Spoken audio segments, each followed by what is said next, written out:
Hello YouTube, it is Jen with TrimwithJenn.com, and if you're watching this video, it's because you're thinking about taking the NASM Certified Personal Trainer exam.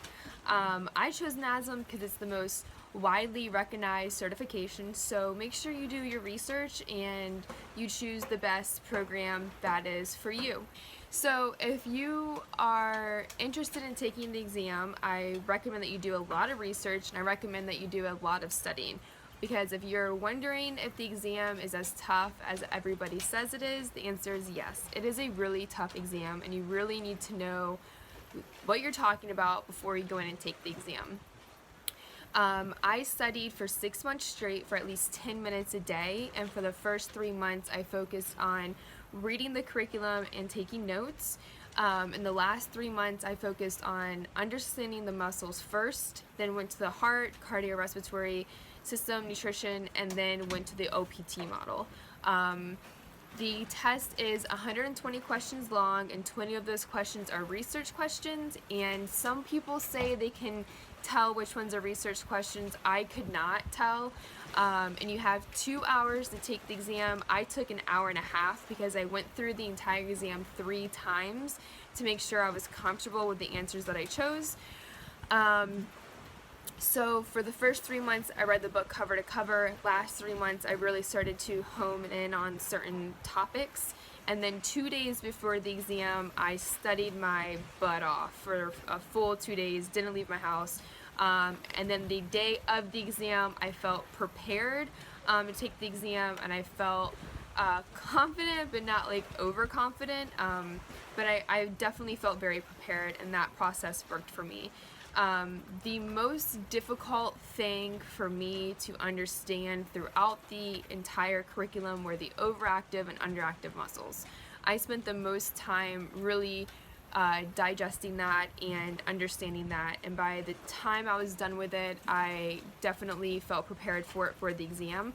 So I'm going to attach to my blog post, which I'm going to attach in the description box below, a link to my blog, and in that blog is going to have flashcards for the overactive and underactive muscles, which helped me understand that a lot, and also flashcards for the OPT model. Now, there are a handful of questions on the OPT model on the exam, so that's really something you need to understand, and all of the variables of the OPT model. So we're talking core, flexibility, drill and agility, lifting, resistance, like everything. Like, you really need to know every step of the OPT model. On the exam, there were a handful of questions, of course, on the OPT model, on the overactive, interactive muscles, and surprisingly a lot on the cardiorespiratory section, like a ton of questions on the different zones, and they weren't necessarily set up to trick me, but if I didn't know that section, if I wasn't well versed on it, then I would have more than likely failed because of the amount of questions there were on the zones. Jax, hush. I'm also going to tell you the apps that I chose to download, and the apps were really helpful, all but one. One was not so helpful, and the questions on it were like really hard, and I just got frustrated because it was so hard. So I only paid for one app. It was like $6.99, and that app was so helpful in helping me understand the questions. The package that I purchased at the time was the second package, and so not the one with just the test ticket, but the one with the like the one after it. And it included a book, activity videos, which were helpful, 2 practice exams, which were also helpful, and it also included flashcards, which were not helpful. They were like a gazillion flashcards, and it was just way overwhelming. So the practice exam was helpful in the sense that it gave me an idea of the questions that it was going to ask, but since I did a lot of studying, I actually ended up memorizing the practice exam, which I found to be counterproductive once I realized I did that, so I stopped taking the practice exam and focused more on like the apps and flashcards and things like that. But none of the questions on the practice exam were on the actual exam, which makes sense. But of course, you're just hoping for like 1 or 2 that are maybe the same, but there were none. So that's pretty much everything. Like I said in my blog post that I'll link in the description box below, I'll tell you the apps that I used. I'll give you links to the flashcards that I made.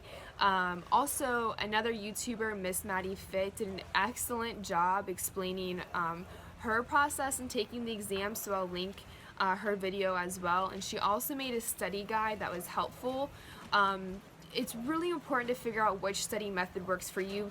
Study guides for me weren't as helpful, whereas flashcards are more helpful for me, and like writing things down are more helpful for me. Like I wrote down the OPT model starting in different levels so I knew all of them.